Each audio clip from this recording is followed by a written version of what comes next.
Well, hello everybody. Happy Wednesday and welcome back to Double Trouble with Jessie. So, we're going to be chatting in the first show about the land grabs in Minnesota, and I'm very interested to hear from Jess what that's about because I think there's some big reveals waiting there to happen, yeah? And then, of course, on the second show, we're going to do a Q&A. So, yeah, bring your questions along and we will get through as many of them as possible. But before Jessica comes along, just going to pop up the schedule for this week. So, yeah, if you missed Monday's show with Beverly Rose, again, very interesting. We were talking a lot about her experience being a vampire nanny and really helps us understand from someone that's had experience with that. I mean, I got to tell you, there's nothing that creeps me out more than thinking about a vampire sinking its teeth into me. Seriously. But there's so much more than that. And it's just the way she explains it as well. And of course, if you guys missed Jamie J last night, gosh, my internet was so bad, but at least I could hear nothing. But she, at least, I know, put it, the viewers, you guys could hear her. So great show there. She's a researcher on all the MK Ultra and all of that stuff and the programming. So she really has some great information. And of course, JC today, Dennis Carroll at 6 o'clock tomorrow, Central Africa time. And then new guest again, Dr. Juliet Engel, also amazing lady, Montauk survivor. So, wow, really very interesting information coming from her as well. Doctor, she spent time in Russia working on these programs. So, lots of very interesting people coming to the fore now. And yay, Friday, the launch of Honeycomb Tailed Adventures from the Ankara Field. That's my first kiddies book it's actually a storybook. It's amazing. So that's launching on Friday. And then, yes, Sunday, The Loop. But keep an eye, there might well be a couple of extra guests that I do recordings with, and we'll pop them on the schedule as well sometime during the course of the week. So, yay! Hope to catch you guys with all our shows. And without any further ado, ta-da, Hello, Madame, hello. how are you? Doing well. That's fantastic.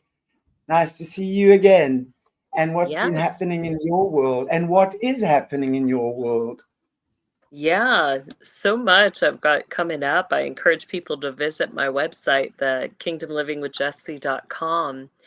Starting tomorrow evening, I've got the next series in my workshops, uh, Lord Make Us One, which is going to be a great dynamic series on covenant relationships. We're going to have a couple guests coming on that will share from their experiences. Some of the things we'll cover will be like codependency. How do you deal with issues of that or issues of addictions in your relationships? Then, a couple that they're doing it right. What is a good, healthy relationship supposed to look like when you're walking in covenant? So, lots of it's packed full of great information. I do have a commercial up on the website if people want to find out more about that, but it starts tomorrow evening and then every Thursday this month. And then November 7th through 9th, I have an event in Chattanooga, Tennessee. So you can see that too. But we're going to do a good old fashioned Christmas. One of my favorite things is making Christmas cookies. I have been wanting to do this for so long, but that was something I always, had fun doing with my kids and, brings back a lot of good memories. That and food, of course. So, the carols, singing carols together, hearing the Christmas story, all of those things that are precious to many of us, we're going to just Yeah. enjoy having together and being community and family. So I encourage people to look into that and join us for that. it's almost, you know, when you're speaking about Christmas now, I'm thinking, but this was a very long way away. It And is, then I right? I remember, know. yeah, We're gonna, and then I remember we're in October. I mean, I'm right? still sitting somewhere in March. It's not that far, and like November's a lot closer, but That's my point. It's like I cannot believe how this year has flown. It's insane. yeah, Wow. time goes Wow. fast. Yeah. Well, that's great. Awesome. Do you want to open for us in prayer? Let's do it. Heavenly Father, we thank you so much for this day. We thank you for this time together. We ask that you would bless our conversation today as we really dive into things that are happening not just in the state of Minnesota, but all around the world, Lord. We ask that you would help us to have wisdom and knowledge and understanding into these things, that you would give us vision and direction to know how to correct them. And we ask, Lord, for that insight. We thank you again for this time together, and we ask that you would bless our airwaves, bless our technology, bless our internet. In your name we pray, Jesus. Amen. Amen. Thank you, Jessie. And thank you, Yeah. everybody, for joining us. It's always such fun to see you guys in the chats. All my lovely wenches with wrenches and those without. Even if you're a wench, that's cool. Right. We're all got a bit of a wench in us, I think. So true. I just like that word. Exactly. It says so much without swearing, right? Right. I never considered that a swear word, but Exactly, exactly. That's that's the beauty about speaking Afrikaans. Okay, because like I mean, Afrikaans is like a derivative of German, Dutch, and a bit of English. So it's quite strong Germanic, right? But there's words in Afrikaans that sound horrific, but they mean nothing. But you can use them when you want to swear. And it sounds like you're swearing, but you're not. They're just so expressive. So that's one of the that's reasons funny. why we love speaking Afrikaans. I think we will start teaching you guys some Afrikaans lingo, yeah. Goeiemôre almal. Hoe gaan dit met julle vanmiddag? Of goeiemiddag, actually. Good afternoon. How are you all this afternoon? Right, that does sound kind of aggressive. I mean, it's kind of like one of my favorite phrases in Swahili too, the "una fanya nini." It's Yeah, like it sounds like that, even though it's like, "What are you doing?" But you can say it that way. exactly. Exactly. No, Afrikaans is quite a guttural sounding language. So Yeah. you can use it to your heart's content. Anyway, yay! So we are doing the Minnesota land grabs, and we're checking into that today. Yeah, Yeah, yeah, this is going to be an extensive series, but it's so important to understand this information and, what do we do with it once we know? So, there's been some stuff starting to come out about this area. Um, I've done some talking about the Austin, Minnesota area, but we're going to continue in that deep dive and we'll see some of this, I think, as you pick up stuff, some of this may transpose even, to other states, to, maybe even internationally, how they've been doing things with the brotherhood system and the sovereign military. So, yeah, so let's get started on it. So, as we start, a lot of the information that I have, including the special reports, you'll find on my website, kingdomlivingwithjessie.com. I do want to encourage one last time my latest event, the Lord Make Us One workshop. And if you're a fan of my ministry partner, Terry Brown's artwork and journals, the picture that you see there is the latest cover that we have for her newest journal. So those are available on the website as well. All right, go ahead to the next one. So as we get into the Minnesota land grab, we're going to find that it extends into the waterways. And really, what we're talking about is how the money flows and the water rights. And we're talking about the theft of those rights from we the people. So last time when we spoke, we had brought out some information in our wind mill series, or the wind fans farms. We talked about the 12 Minnesota municipal utilities, and we've got a map there again showing where the majority of those are in that state. Go ahead to the next one. So, to give a little background, in order to have energy, the power companies need water and they need a heat source, fire. On on the side there, you're going to see some of the different maps that I have.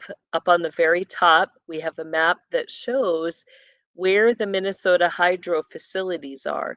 And we see that, the location of those co-aligns with what we saw on the first slide of the locations for a lot of the utilities.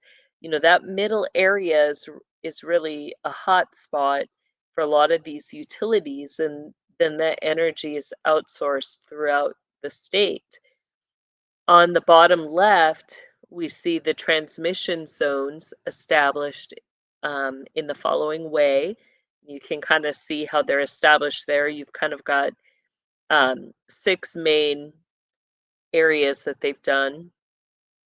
Then on the right, we see a map where it shows your Minnesota Energy Services, those companies. So, there's a lot of overlap in certain areas.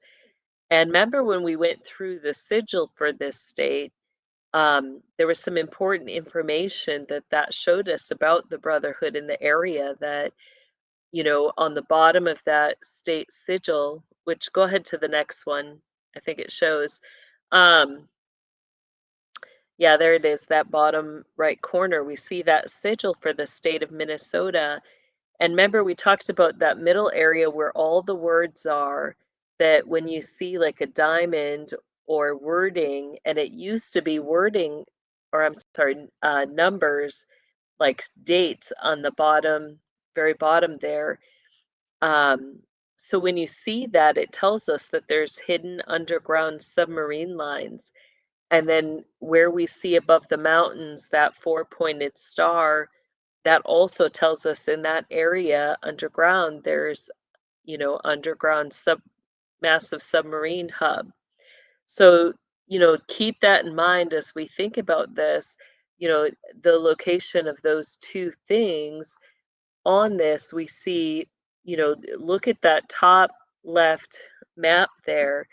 Where do you see, those hydro companies? Like, look at on the kind of the, as we're looking at the state and we see, the Great Lakes coming in there, on the side of that, we see a whole cluster of hydro companies on the side there. And right where that that star is in those mountains on our state seal, and then we know down at the bottom too, there's an outlet, and you get a submarine line that goes all the way up to the top of the state, like kind of where those middle hydro lines are, and then all the way down. And then when we compare that to the map where the nuclear power plants are, we see that the Monticello nuclear plant is right in the midst of all those hydro plants as well. And then they have another one further down that's in direct alignment with the, those upper kind of on your side hydro plants on the right side there that we were just looking at. So, we know that those nuclear plants and facilities, they also need water in order to run. You have two major ones in that area, the Monticello and the Prairie Island one, but there's a few others that are up towards that side that we looked at that are not on here, near the Cloquet area. They have another one that they're kind of not identifying or marking per se, on some of these maps. So go ahead to the next one. So They steal the water because the states own the patents for the fresh water. And when I say they, we're talking about a foreign government, a foreign military that's, infiltrated our government federally. In every branch, you have the executive, the legislative, the judicial, and you have brotherhood and sovereign military getting into that. We also have the military, which they've infiltrated. Then at your state or your local levels, that's what we're looking at now, that the infiltration even stems down to there. So, they steal our rights because the states own the patents for the fresh water. And this does not include the mineral rights and never has and never was intended to. But what water does, this in this includes, according to Minnesota statutes 505.021 and 103A.201, dams and reservoirs. So when we're talking about the water rights that they're stealing, we're talking about the freshwater lakes, the streams, the dams, the reservoirs, the drainage easements, and all natural water sources, including swamplands and rivers. It goes by, the water of elevations when they're doing this, and we're going to explain further what that looks like. But it includes water considered under the surface, like swamplands and basins. It also includes the Great Lakes. Why do they need the water? They need it to cool, direct, and conduct. The water rights were given to the residents of the state, however. So, the where do the water rights, who do they really belong to? It's supposed to be to we, the people who live in the state.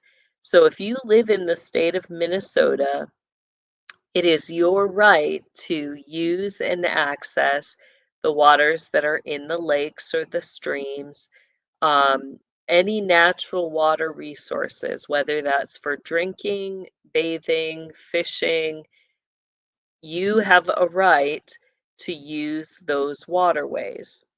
However, the General Land Office, can give patents for swamps, timber, land, and schools. So we're going to see how some of our general offices begin to come into play and how they're stealing our rights and our access to these waterways, um, through what they're doing. All right, go ahead to the next one here. So the state oversight. The waterways are in trust for the people of the state. The Department of Revenue or the state auditor oversee the processes of this trust, right? So, it is naturally your right to access the waterways that are in your state. However, that is going to be overseen by the Department of Revenue and or the state auditor. So what they oversee, it includes procedures and the recording of those procedures, including requirements to be met in every document. So, they have to keep track as they do things with the waters and the rights. They have to record that and make that public record so you have access to go and see those public records. You should be able to know exactly what they're doing with the land and the water and the procedures. You should be able to look at those documents and know that they have followed proper procedure. It all should be open and transparent. Um, you should be able to see who owns the lands surrounding certain areas. Um, you should be able to know, you know, where those waterways are and where you can go fishing, where things are zoned off for drinking water or for utilities, um, so everybody can access. So they're going to manage the recorders, um, the auditors. So this is your Department of Revenue are going to manage the recorders, the auditors, the treasurer, and the assessor, who all have to sign off on documents when they transfer a piece of property. Well, the Minnesota Water Board or Commission, so now we've got a third party apart from the Department of Revenue. They're also part of the Board of Water and Soil Resources. They're going to be responsible for setting water policies and programs in the state of Minnesota. And they operate the St. Paul Board of Water Commissioners and St. Paul Water System. So this is who has the oversight. And we see in the background there, that's the sigil or the logo, the seal that the Department of Revenue is recognized by. All right, go ahead to the next one. So as we begin to look at this further, on the side there, I've got an example of a patent. That's, what the patents look like. And, at the very top of that patent, you can't see it very clearly, but at the very top, kind of the middle, you have a number there that it will be recognized by. Then on the right-hand side of that document, it gives details and information about, the county recorder, which state it's being documented in, and then it has a notice. So what it actually says in that upper right-hand corner there, it says St. Louis County Recorder, State of Minnesota, and then the recorder has a little statement, I hereby certify that within instrument was filed in this office for record as document, and it has the document number, which is up there in the middle, again on the side there. It gives the date, the time, and then the county recorder puts their name, and if there's a deputy, they'll put their name there as well. Then in the middle, it says State of Minnesota, Department of Natural Resources, and it has the date. And then it says, I hereby certify that I have carefully compared and attached a copy of Swampland Patent and the patent number with the copy on record of Swampland Patents book. So all of, the patents have to be documented, kept in books, in records. So it's all identified, and it says, pages 1 through 23 inclusive, which is a file and of record in the office of Minnesota Department of Natural Resources, the Bureau of Estate Management, and find the same to be full, true, and correct copies thereof. And then you get all the signatures, of the program's operator manager, of the notary public, and that is considered the record. So as we begin to look at this, originally all land was divided by patents through the patent office. To get a patent in your name, you would stand in line at the patent office. But then what happened is that power, rather than people just going to the patent office, standing in line and getting a patent for land, you had the power was transferred from the patent office to the recorder's office. That changed ownership and the process of how they recorded ownership and the transfers of land. Instead of it getting a patent for the land, one now gets a deed from the prior owner, and it is recorded at the recorder's office.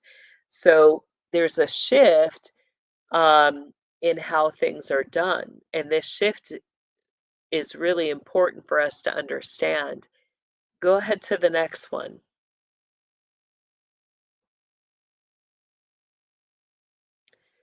So on the side there, we have an example still carrying on page 2 of that patent there. So at the very top, again in the middle, you see that patent number that it is identified by. Then right in the middle underneath there, you'll see the United States of America.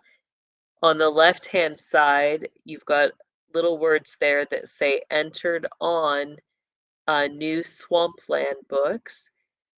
And then what it says is to all to whom these present, um, able come greeting, whereas by the act of Congress approved September 28th, 1830, entitled an act to enable the state of Arkansas and other states to retain the swamplands within their limits, and the act of Congress approved on March 12th, 1860, entitled other states to retain the swamplands within the limits to Minnesota and Oregon and for other purposes. So we're going to get back to that. But let's look at, as we continue to follow the oversight, the original was that everybody would go to the patent office, then things shifted to the recorder's office. So it's important to understand that when the process changed, at the same time, the Department of Revenue came into play. So prior to this, you didn't have the Department of Revenue or overseeing anything. Um, you just had the patent office. But when things shifted to there being a recorder's office, that's when the Department of Revenue came into play. Along with it, a very old act called the Stamp Act came into play, and it was created in 1765. The Stamp Act is a British law that imposes a direct tax on the American colonies. So think about that, way back to when there was 13 colonies. It's a tax that basically for paper documents, newspapers, and playing cards, to help pay for the 7-year war. Now, I don't know about you, but my first question is what in the world? Um, you know, I want to know if this Stamp Act is still ongoing today, but how can it lawfully still be ongoing? The 7-year war is way over. I mean, it's been over for a long time, right? There's been no change to this Stamp Act, but the other big thing about this is British law. Why are we being taxed under a British law? This is ridiculous. We're not under the king or the queen. So, you know, our taxes are supposed to go to our states to, in order to prosper and benefit we the people for certain things that, our states are going to do. But this is something that, is as we look into this further, we're going to see there's a lot of corruption with this. They never stopped it. It came into play through Congress, and I encourage you, look up the Stamp Act and Congress. They met in New York and established this. The other thing I want to bring out that we'll have to get into with a further show, but it's interesting that this act includes that they put a tax on playing cards. And that is significant, um, when we get into the rotational rituals of the Brotherhood system, because they have the way that they set things up within the quadrants. And some of you, if you, especially those who are familiar with some of the different tarot card things, some of this may sound familiar to you. But they identify quadrants in the system in connection to the playing cards. In your playing cards, you have your top royal suit, which are, first you have 4 suits. You have the hearts, the diamonds. So 2 suits are red, 2 suits are black, your spades and your clubs. Um, you know, the same thing in the system, what those represent, you've got, kind of 2 factions that are kind of going to be considered light side. You've got 2 factions that are going to be considered dark side. Um, or another way to put that, the way your quadrants in the United States and internationally are kind of labeled or seen, you know, within your United States, you're going to have, you know, 2 quadrants be labeled as light side, 2 quadrants being labeled as dark side, the same internationally. Some of the symbols that are used to signify those specific quadrants are the same as playing cards. You have hearts, you have your diamonds, you have your spades, and you have your clubs. And this became a way, they could, through games or cards, pass information to one another without that being directly known. And there's a game that they would play, a card trick, where they would establish things that, each you have your aces, which represent the castle. So each quadrant is connected to a castle or a mansion. Then you're going to have the major players in the system, your grand high priest and priestesses, that oversee that. Now, how they're signified is that, each castle has its king, each king has his queen, and each queen has her jack. That's the power structure. When you get into ritual rotation, each of those are identified where you have you have your Queen of Swords, you have your Queen of the Wand. They'll have a little symbol for each one, the same with your kings and your knights. And then that gets into the seasonal ritual rotations, who's in charge of hosting the ceremonies for that year.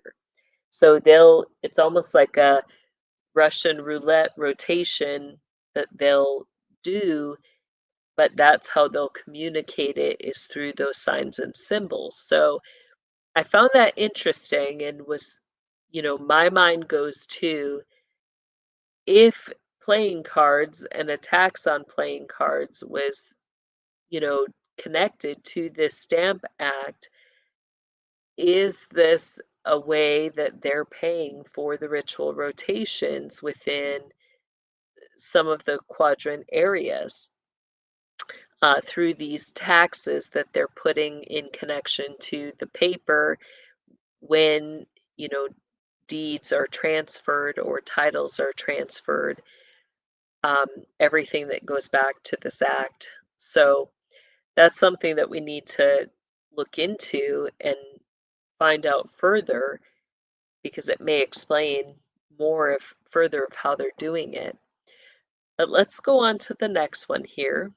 And I know that's a lot, as we're getting into this. So let's get further into the creation of the Department of Revenue. Um, and notice some of your symbols, like you just kind of catch it in this picture, but all the way on your left side in the middle there, uh, we'll get into a little bit further into the Stamp Act symbols, but one of their symbols connected to this Stamp Act, you have, you know, judges that are in that picture, but you also have skull and bones as one of their symbols. And we know that that goes back to certain orders within the Brotherhood system. But for the creation of the Department of Revenue, once the state decided they could do the Stamp Act through Congress, now each state is going to collect on that Stamp Act. So they had to create the Department of Revenue. Why? Because that's part of what the Department of Revenue does. They oversee the county auditors and the collection of the money from the Stamp Act. The county auditors and the treasurer sign off on the deeds or anything that transfers property, showing that they have received it on behalf of the state. Now they have a county auditor acting on behalf of the state. Then they also have the county recorder receiving all of that and being the record keeper, so it becomes public record. The assessor goes out and puts a value attached to the property. They value the land and they value the improvements on the land. All right, so go to the next one. So furthering with the Stamp Act, we see there on the sides, again, pictures representing different images used in connection to the Stamp Act. So we see the skull and bones, both in the top and on the bottom. We see, in the bottom left, what looks more, you've got your British crown in there with two swords forming an X. You've got more of what looks like a sigil. Basically, it's putting it under the governance kind of threefold. You have initially it going under your Knights of the Garter because you see that middle area around the crown. That actually is a belt buckle, hidden belt buckle, and that's going to symbolize your Knights of the Garter, your Knights of the Bath, who were under the service, that sovereign military under the service of the crown. The crown, the way that they have that picture, it actually is split into 4 pieces and goes back to some of your fire department symbols under your Knights of Malta, which is another sovereign military group. Now, your skull and bones is also connected to some of these sovereign military groups as well. So you're going to have both the government side of the Brotherhood as well as the sovereign military working together in connection. So let's look at that. So the Stamp Act is a taxation without representation. This is how they fund it all. If you just updated the patent like a car title into your name, there would be no taxation.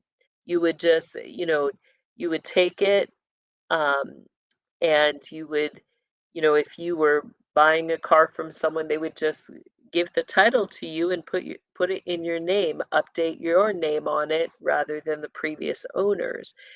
But what they do is they take away our rights to transfer ownership via patent from one person to another. And then they profit off of a dead Stamp Act, and the patents are floating out there in la la land. I mean, that's really what happens initially. When we look at the process in each state, you have all this land. That land is all connected to patents. So you have to ask what happens to the patents in all this. If we have land, we should have a patent. If we're on the land, if we've bought a home, we've bought land, we should have the patent for that. You know, but there is no oversight in all of this. The patents are basically floating in la la land. Everything that they're going off of are these documents that they're recording. And because they're putting it on a new piece of paper, they're now going to tax you to put it on that new piece of paper and to record it. So there's no oversight on that as to how much taxation they can collect through this Stamp Act. There isn't a cap on that. So we're going to kind of get into that because we're talking about mass amounts of money that they're collecting off of this dead Stamp Act. The money is all generated on behalf of the state through the Department of Revenue, and the Department of Revenue decided the counties needed some money too.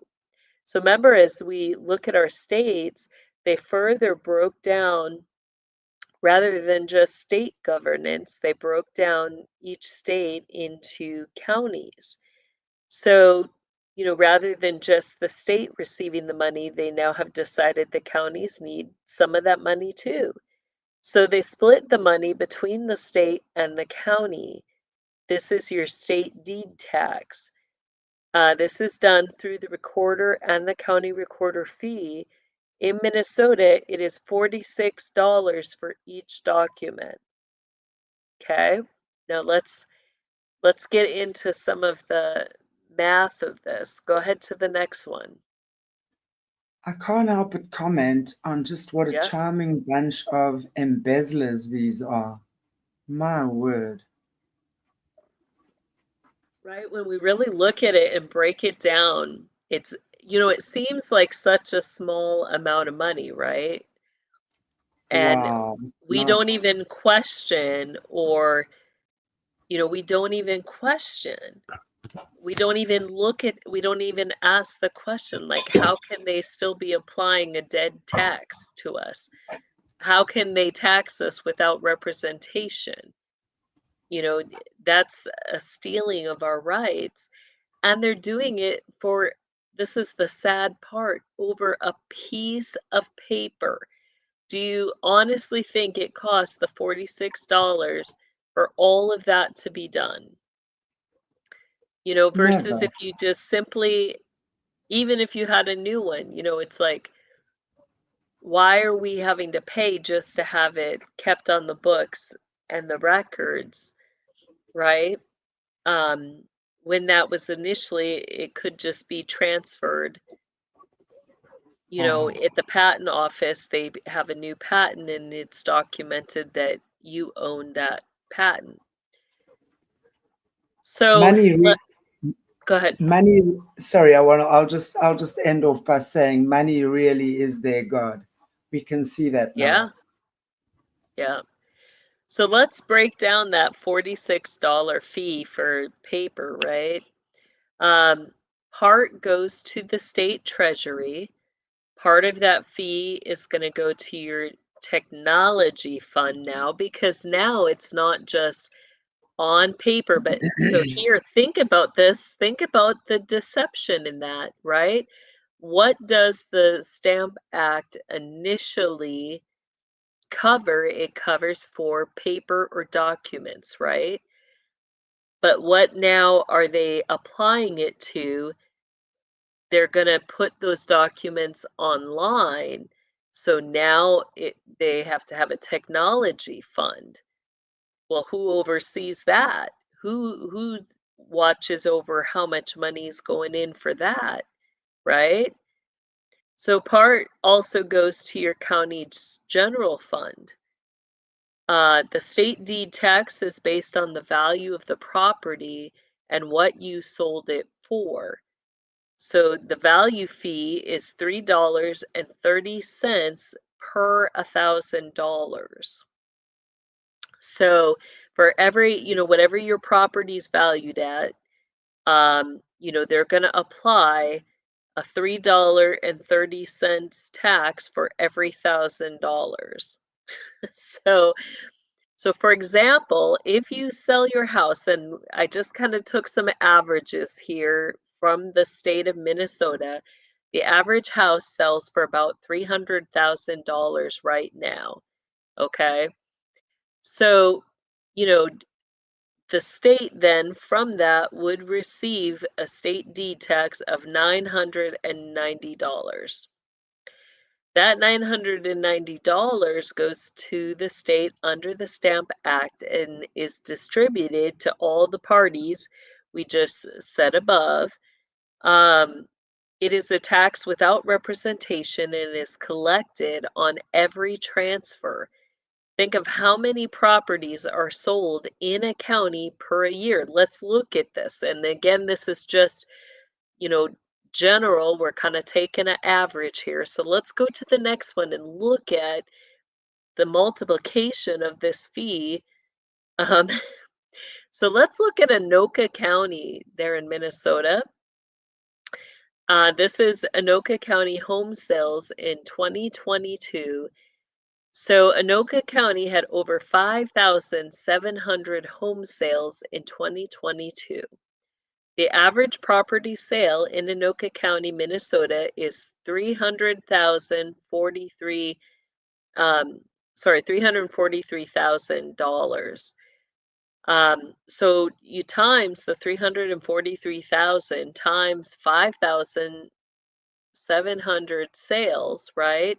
What does that equal? 1,955, um, or I'm sorry, let me restate that. 1,955,000,100,000, almost $2 billion for this county. Anoka County is a small county in Minnesota.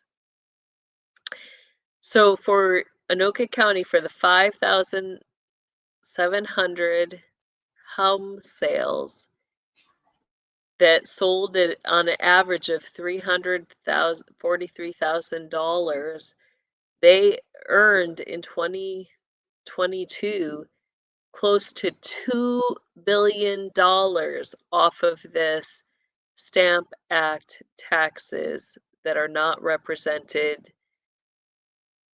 You know, so Anoka County just so happens to be also your Halloween capital of the world. That's a lot of money. It gets much bigger than this because think about that. That's just one county in Minnesota. How much Jessie, money is the state bringing in home sales in their counties every year? We're talking, how many counties are there in Minnesota? I encourage you guys to look that up.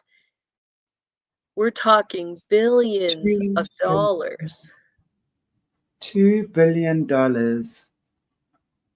in in taxes. fraudulent taxes. And this is just looking at the state of Minnesota for the people of Minnesota. That's just the people of Minnesota, what they stole in 2022 from Anoka County.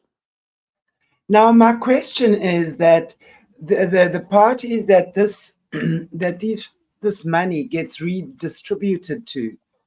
What do they do with it? Is it for their personal use? Is it like bonuses, or does it get reinvested in the county in other areas? Because if it did get reinvested in the county in other areas, such as the upkeep of, I don't know, memorial sites or whatever the case might be, that I could somehow reconcile. Not that it's right.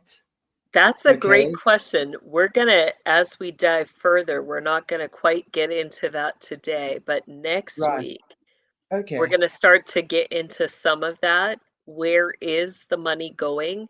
And you'll see that how they continue to steal and how they continue to get more and more money through these home sales in the counties. Um, not only stealing the land, the water, but also taxing us for that without representation. Um, so you'll see, and it'll make you mad. It'll make you mad when we get to where we're going with this. It should make you mad because, this is all part of how they're working things regionally within the Brotherhood and the Sovereign Military Order, how they're paying for things. It's really, they're using the above ground to pay for their nefarious deeds below ground and much, much more. How are they funding their mass amounts of training programs, you know, and their trafficking and, their rituals, their ceremonies? Everything is afforded to them. And this is part of how it's all afforded to them. While we're put under oppression, we're barely scraping by, or we have to go out and get 2, 3 jobs to make ends meet so they can just get more money from us through different taxes.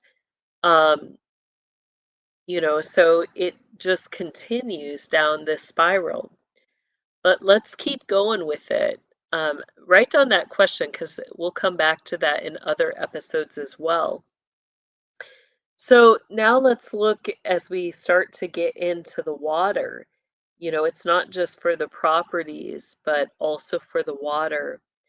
And I want to start with this is still that second page of that patent that we looked at, but it puts out some of the things about the act, and we remember that they went through Congress and that Congress approved in September 28th of 1830, um, that act enabling other states or others to be able to buy, the states to be able to buy swampland.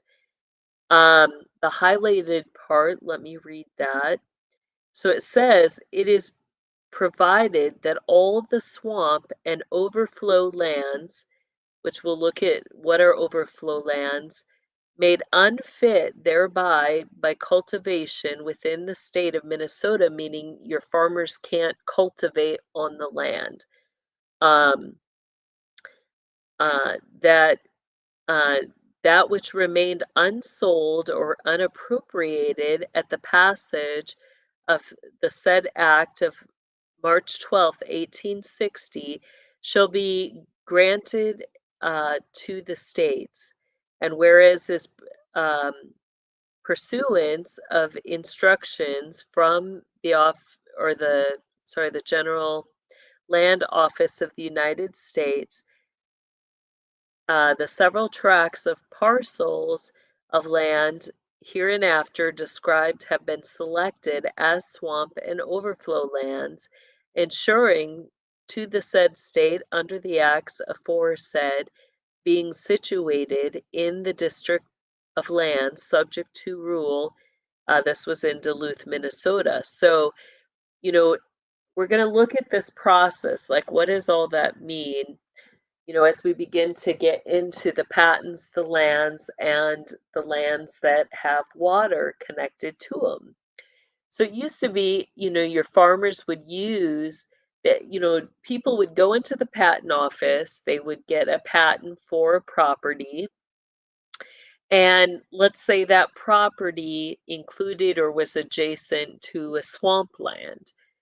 Um, you know, People would look for farmland. They would want to have a water source for irrigation, right? So it would be common for farmers to choose to buy a patent that would be near swampland because they would use that swamp as, part of drainage or overflow, but they also could use that extra water that was in that to irrigate for their fields or their flocks. So, or sorry, fields, flocks, herds, their animals. So Congress then, what does Congress do?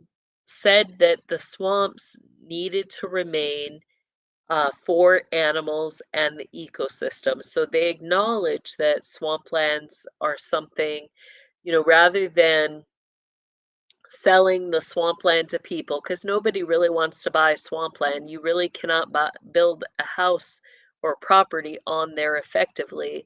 So it's not ideal land for residential, right? So they had to decide, what are we going to do? Nobody really wants to buy the swamplands. We've got all these swamplands remaining in the states, unbought, unsold. However, those swamplands are still beneficial in some way.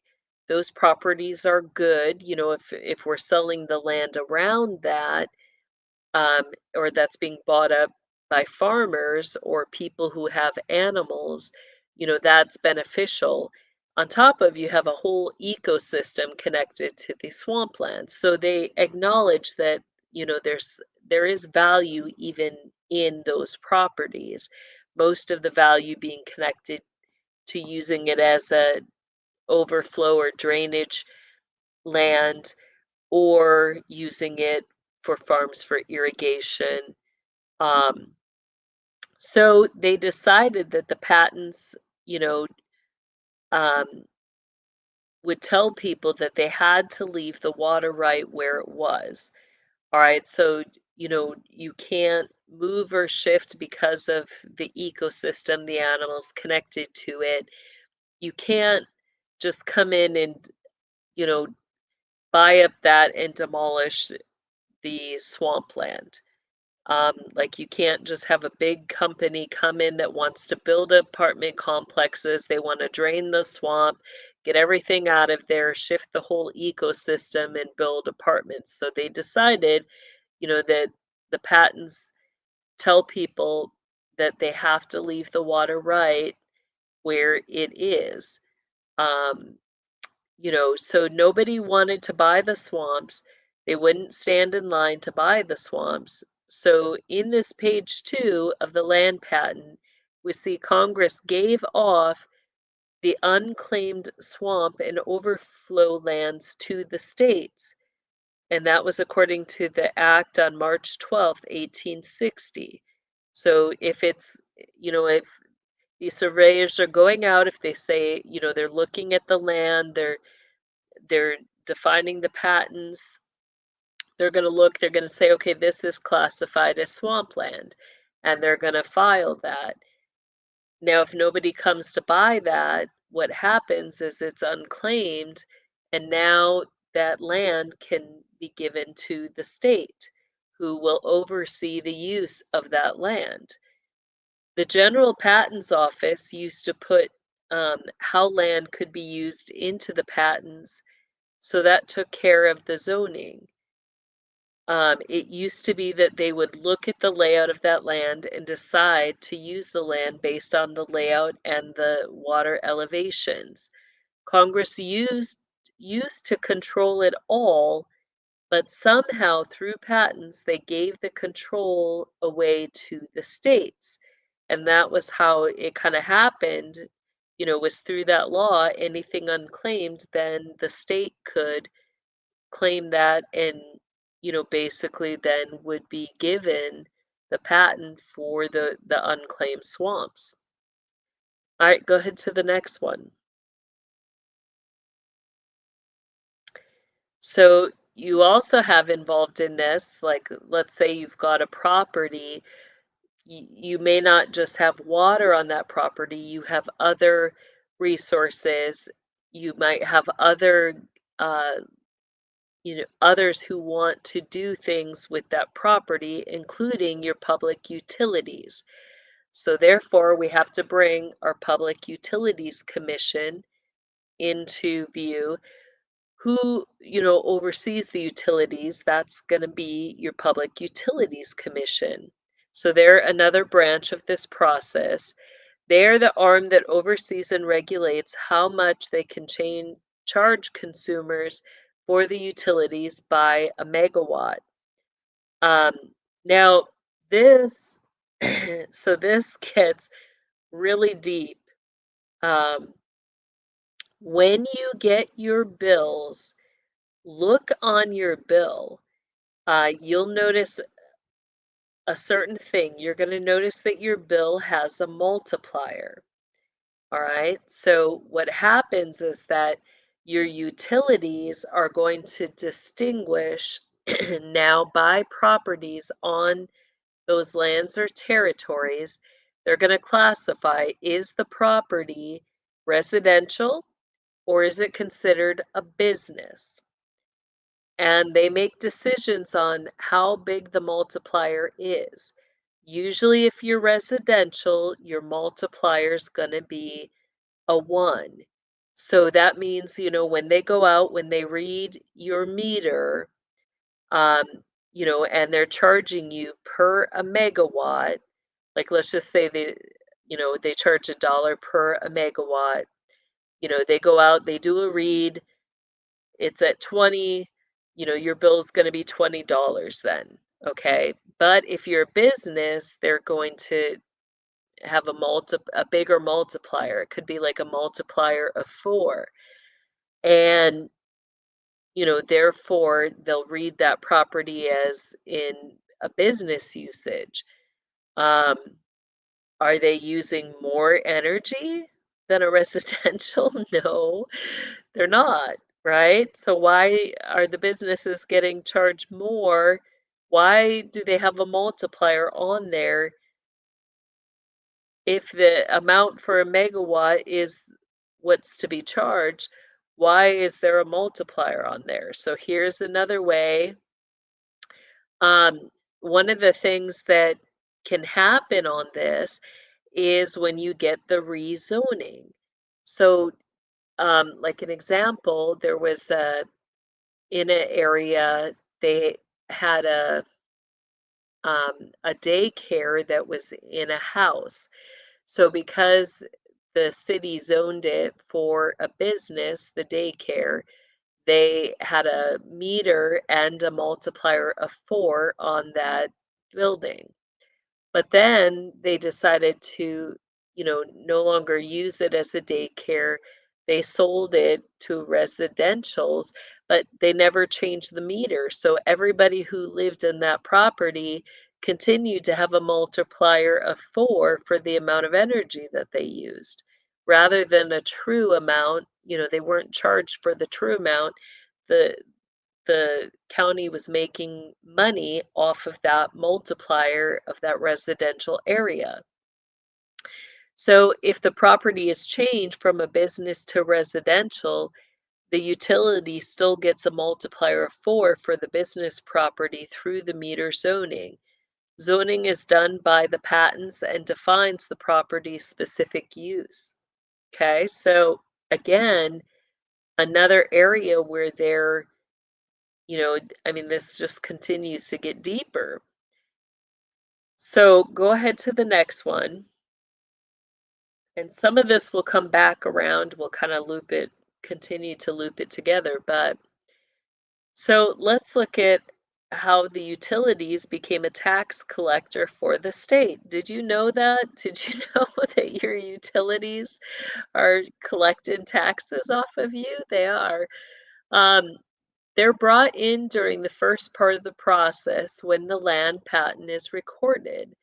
Utilities are regulated by the state. So, how are they brought in? It's when a property is zoned for its use, then your utilities are going to come in and say, okay, if this is a residential, you know, all residential areas have to have sewage, water, and electricity or gas, right? So they're going to come in and they're going to put in those utilities on that land. Um, and that happens at the beginning of the process. So the utilities are regulated by the state and become a public entity that operates under a 501c12, and they collect a state tax on energy.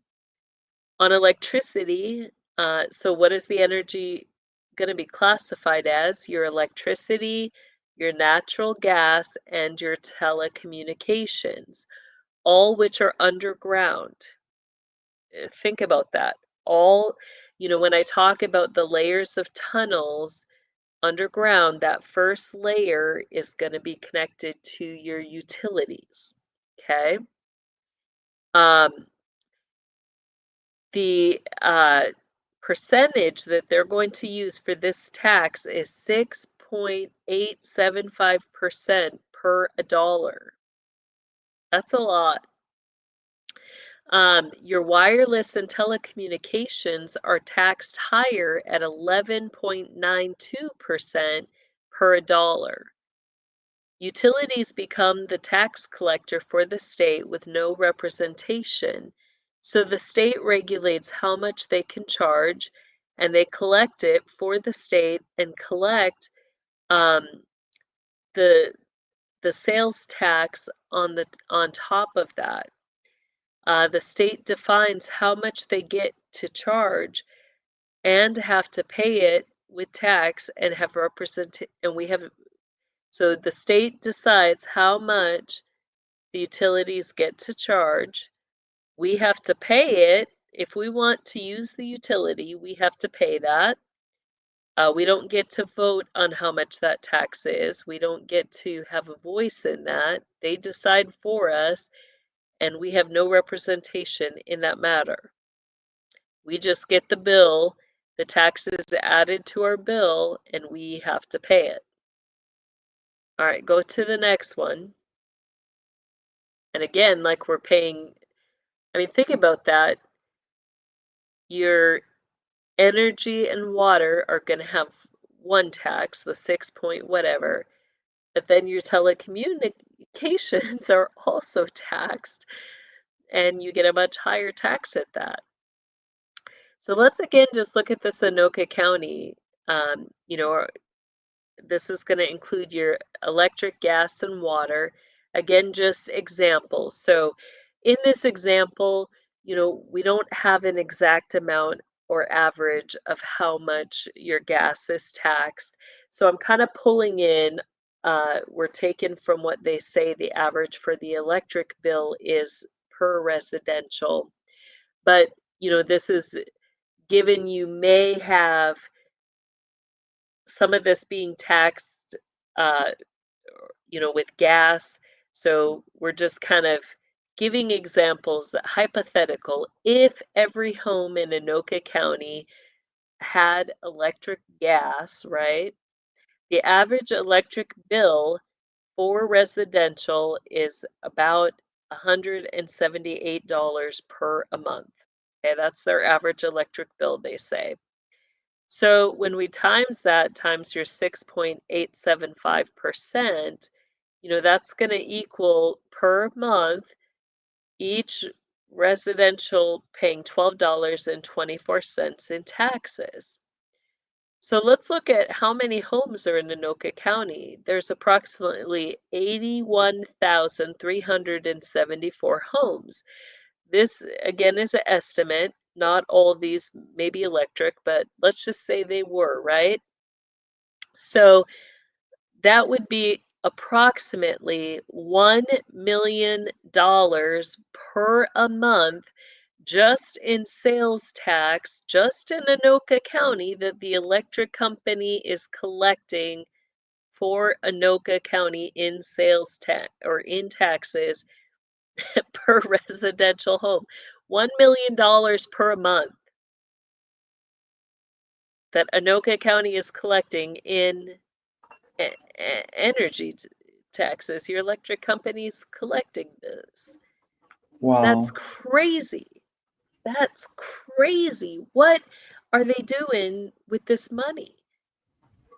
Um, you know, we really need to ask that, you know, and this again, just one county in Minnesota. What about others? How much money is that across all the states?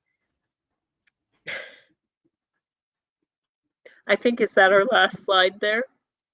Yeah, I mean, it's Yeah, so go ahead, insane. take it off and let's talk about this. Let's just, I mean, I mean, it's mind-boggling, isn't it? And this it's is like, not, it doesn't stop there, Shanti. Like, there's more money. and again, you know, and I know we're going to get into it later, so it's more a rhetoric question. It's like, where is this money going? Because if it's being reinvested into the county, or as I said, you know, into historical sites or something like that, where at least everyone is benefiting, And right? think about this. Think about this. Who oversees the historical sites? You Exactly. Well, have it's true. that being classified under your USAID or UNESCO, which is connected to your United Nations. Why would that money go to prosper or to set things culturally, you know, set it apart, classify it as a world cultural or arts area, right? Why would it be used for that? That doesn't benefit we, the people in that state. We're benefiting the United Nations. And That's who's getting generally, the benefit of that. to visit one of these sites anyway, you've got to pay, right? I don't know if it's there with you guys, but Right, so there's you get a whole nother fee on top of yeah. that. I mean, nowadays to go and walk in my local forest, I have to pay. And that's in the last year or so that they've started this. It's insane. I mean, I can Well, then understand. they're getting funds, so I mean, that's really where this is shifting. we need to look at our counties and our states' budgets because they also get money from Congress for their state and county budgets. They get money for special projects that they want to do when it regards renovations for land, for water, things like that. So they have to apply to Congress to get money for those projects and events or whatever they're doing, they get money from Congress for that. So you also have your schools getting money from, in their budgets from Congress. So where is Yeah. this money going? What is it being used for? Does it benefit we the people at all? It doesn't. Like, that's the Mm. truth. It doesn't. You paying taxes on your house or your land does not benefit you. You don't get any rights in that. In fact, they're taking away your rights. You have the right to natural resources. And here's the truth. Um, they, you know, they're natural. These resources are natural. They have so much energy. Like when we see California cutting off energy or limiting or regulating energy or water, all of that is a stealing of rights. There is absolutely no need that they need to do that. Even, DJT pointed out, you know, all the water. Look at all the water in the state of California. They've got beautiful rivers, lands, all of that flowing through national parks. Who is overseeing the national parks? UNESCO. It's classified as a world, territories, right? So connected to your UN. That's who had the waters in your national parks or the land in there, right? That's who was overseeing it, as we've said with your brotherhood. Um, so they're taking away our rights to use the land and the water and double, triple, sometimes quite even further charging us. You have to have memberships, you have to have parking fees, you have to then, you know, have yearly passes. Um, you know, you have to have a pass to walk on the territory, plus you got to have a parking pass for your vehicle to drive to the territory. Then you're going to get charged. Some of your states, you'll be charged a tax on gas or on food, other things like that. You get taxed for using the roadways.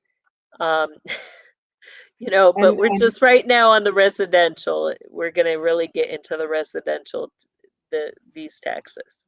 and especially here in South Africa, crime really pays the government, which is why they don't do anything about it. Because every time somebody breaks my car window, and whether I replace it myself or whether I have it replaced by my insurance company, the VAT, I don't know if you call it VAT, that obviously 15% goes to the government.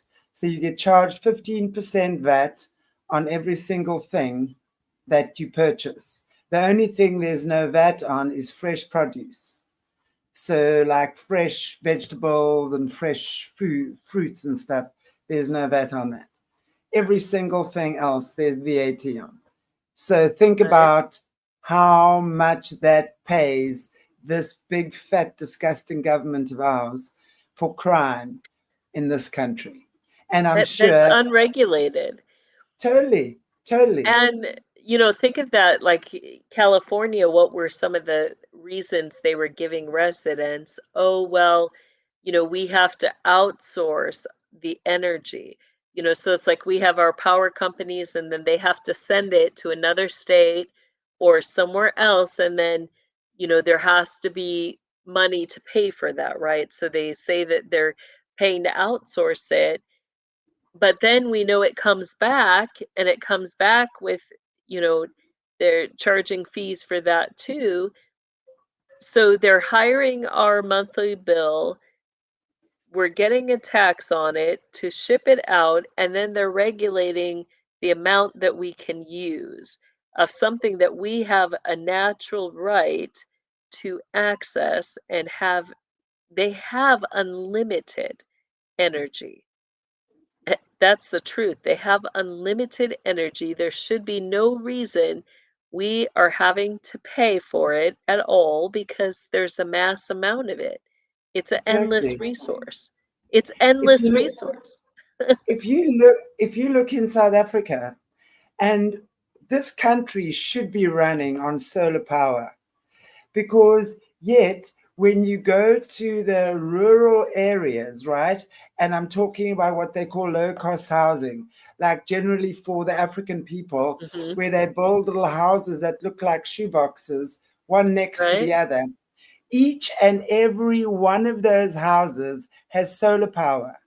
Yet, when you look at the cities and your more upmarket areas, if you want solar power, you have to pay for it. There are companies that put it in at a large cost, right? But you've got to pay to have solar power installed. Yet we have had for decades a huge energy crisis in this country with Eskom that now cannot provide power for the country, but supplies all our neighbors with power, by the way. All our neighbors Right? don't get load shedding, but we haven't had load shedding for about a year now, I think. It must be around about there. Right? Um, but for more than a decade, we've had one energy crisis after the other. We've been told, switch off this, switch off that, load shedding at this time. I mean, we've been traumatized to the hilt because of no energy. And why not? You see, when we look at this, it's ridiculous because in a country, especially like South Africa, we should all be on solar power.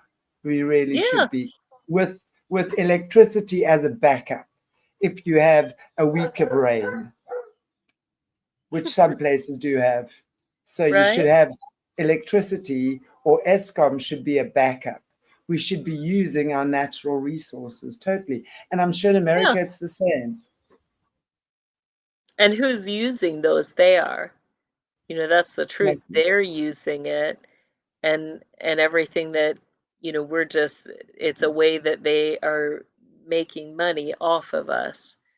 Um, you know, and it's as we saw, I mean, think about that, if we applied that same thing, and it's going to vary, by counties or, even internationally. As you go international, the amounts are going to vary.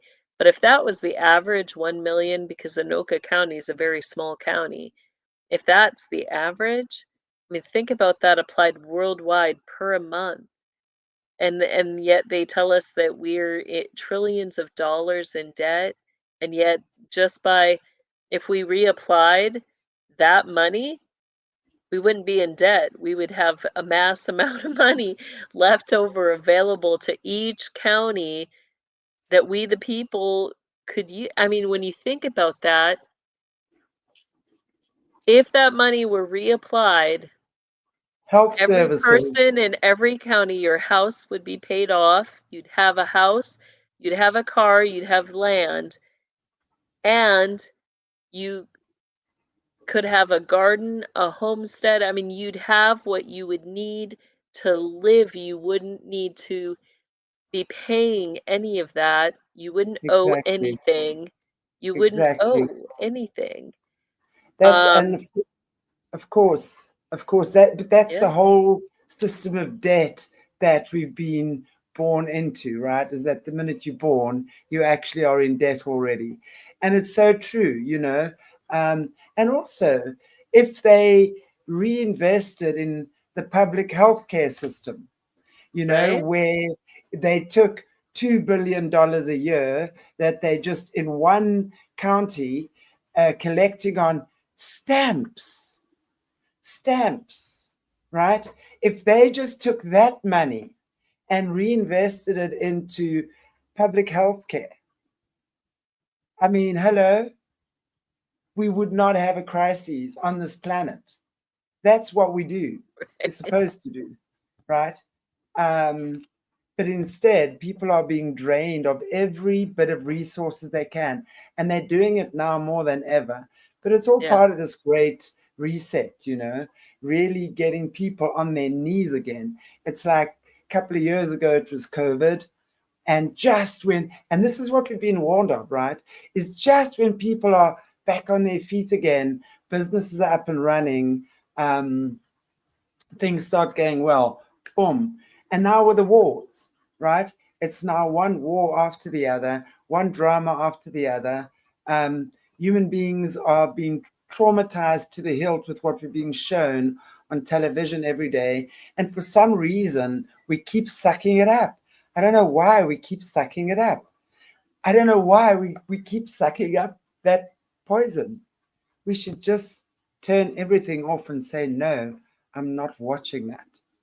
Because Right. they, part of their whole fear mongering is to show us and loose harvesting, for want of a better expression, is to show us as much fear porn as what they can.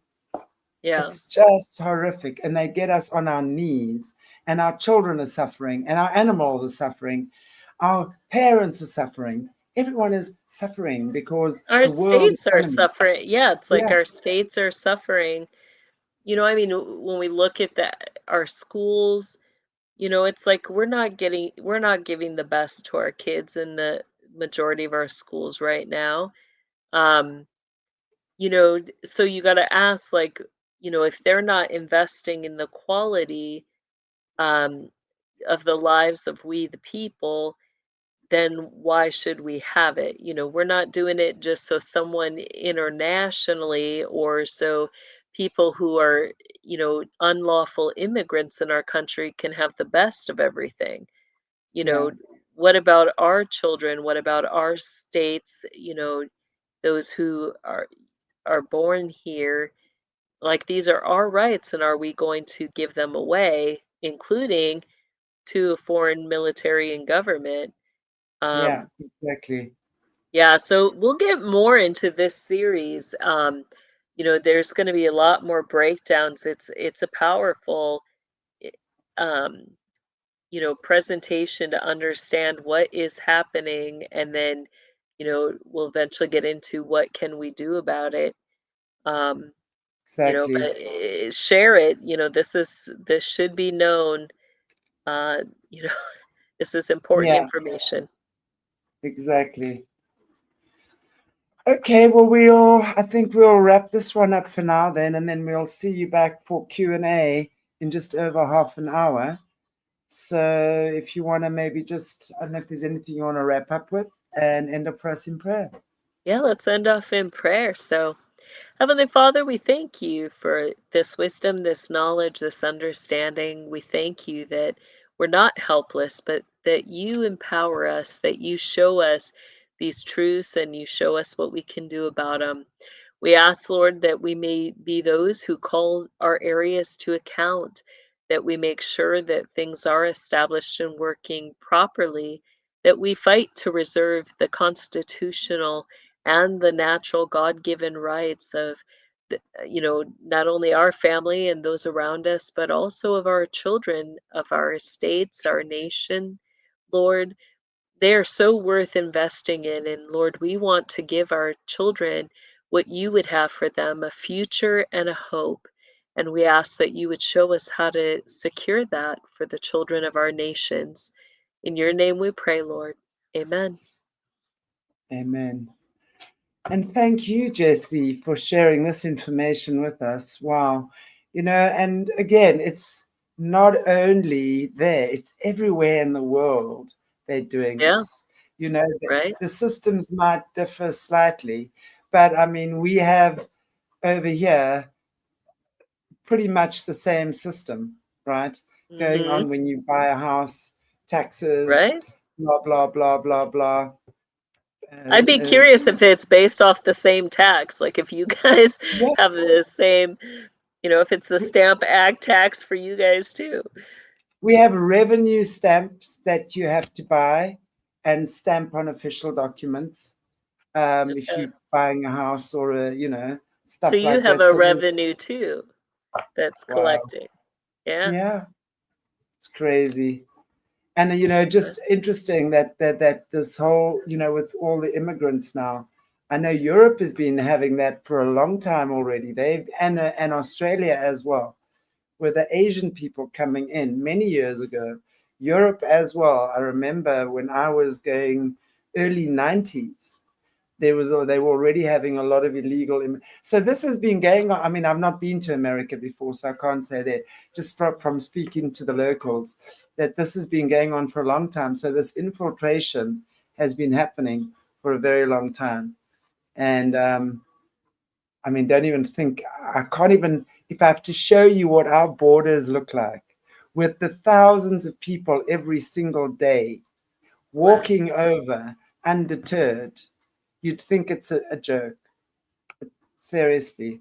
Well, the same Anyway, thing was happening to ours, but it was like, hundreds of thousands a day. It was crazy. yeah, yeah, yeah, totally, totally. Yeah. Same thing happening, and it's still happening. You see video clips, and I'm going, come on, this is a joke, right? And it's not a joke. I'm like, Yeah. everybody, South Africa is all about colonizers. You don't want to be here. Oh my goodness. Anyway, guys, I'll see you back. We'll see you back in a half an hour. Jess, You bet. thank you.